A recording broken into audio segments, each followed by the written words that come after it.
Hello friends, ओम साई राम। बाबा साहेब तरखड़ और उनका परिवार सभी लोग साईं बाबा के परम भक्त थे।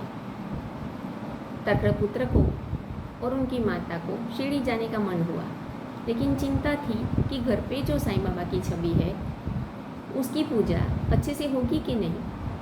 तरखड़ ने बताया कि तू चिंता मत कर, तू जैसे ही पूजा करता है मैं वैसे ही करूँगा।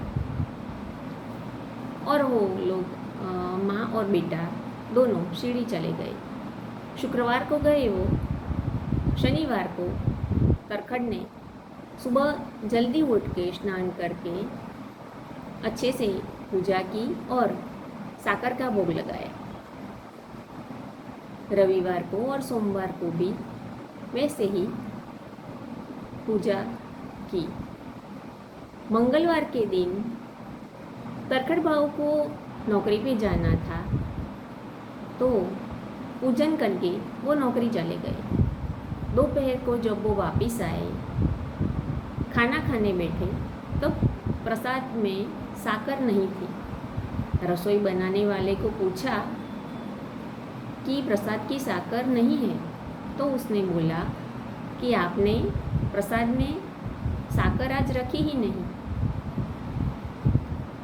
तरखड़ उठ के साईं बाबा की छवि को साष्टांग प्रणाम किया, क्षमा मांगी और वो साईं बाबा की छवि को बोले कि आप मुझे मार्गदर्शन नहीं दे सकते थे, आज मुझसे भूल हुई है, मुझे क्षमा कर देना। और उन्होंने एक चिट्ठी शिरडी में लिखी अपने पुत्र को। यहाँ जो भी हुआ था वो उन्होंने चिट्ठी में बता दिया।